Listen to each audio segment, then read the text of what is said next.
Now, I don't actually want to be a model. I'll leave that for Karlie Kloss. But I have always wondered what it's like to be on the other side of the camera. And I needed another profession in order to complete this project. So yeah, this is just... Anyways, back to the...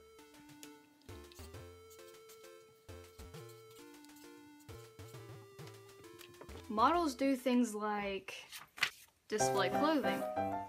They also promote products along with wear designer clothing on the runway.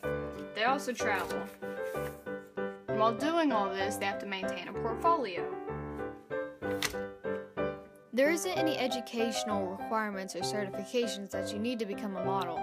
However, this doesn't mean you shouldn't go to a college for modeling. They teach you skills like posing or applying makeup. Just remember, you can easily go to a modeling agency yourself. Going to college for modeling doesn't always mean you'll get better opportunity. If you're in high school and aspiring to be a model, take drama or any other course that could possibly give you an edge in the future that could lead to better modeling offers. Now, if you think modeling is all glamour and fame, you're wrong. Photographers may take several pictures, tweaking your pose ever so slightly for what seems to be literally the same pose. Modeling can also call for very unpredictable hours. Depending on how busy your schedule is, you might not have much time to devote to your family or partner. This can often be a negative thing. Shoots sometimes last several hours only to result with one chosen picture out of hundreds or even thousands. Not to mention that this could be in the hot sun, rain, freezing cold, or other miserable weather. This doesn't include the hours spent on the model's appearance pre-shoot. Models also have a need for concern about their pay. Now, if you're a supermodel, you of course are going to have less stress in this area. However, if you're like most local models, you most likely will have a salary that is irregular and very much average. If you're a small-time fashion model, it's an estimated $300,000 to $600,000 annually. If you're hardworking, maybe $200,000 per season. If you're popular, that could rise all the way up to $500,000. And well, if you even make it to being a big supermodel, it could be millions upon millions of dollars.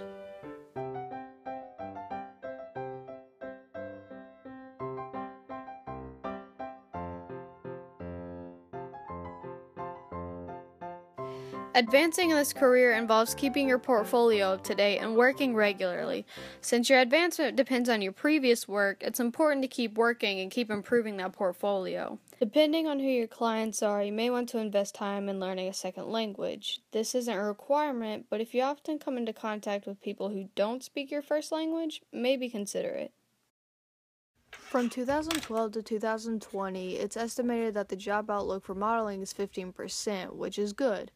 But because modeling is such a small occupation, that's only about 700 job openings throughout the U.S. The only thing that would change this is higher demand. Higher demand means more models wanted.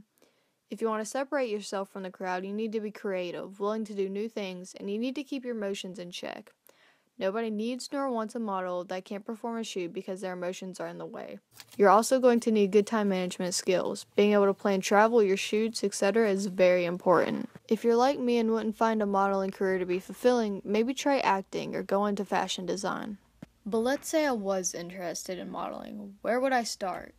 Well, I'd do a quick Google search and I'd find a modeling agent near me. In my case, I would find the Brock Agency or the Connections Model and Talent.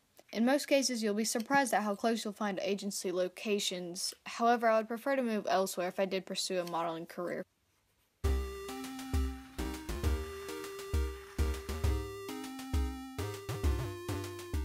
Being a film director, you're always telling a story. That's what you do. That's what I want to do. You're being hired to create a story or to present a story visually in a way so that an audience can take away some kind of message, some kind of meaning. A film director is in control of a film's artistic and dramatic aspects. To reach the outcome they see in their head, they guide the tech crew and cast members while shooting the film. My favorite movie maker would have to be Casey Neistat. He's done work professionally, having done work for Mercedes-Benz, and even had a show on HBO for a little while. Even though now he runs a popular vlogging channel on YouTube, he still manages to present a story with meaning in every single video, every single day. That's what I call a successful filmmaker. Filmmaking isn't all directing. There's editing, screenwriting, producing, and many other parts to making a film. There aren't any type of requirements to become a filmmaker either. However, going to college can help you develop skills and provide more opportunities that may otherwise take you 20 plus years to figure out on your own.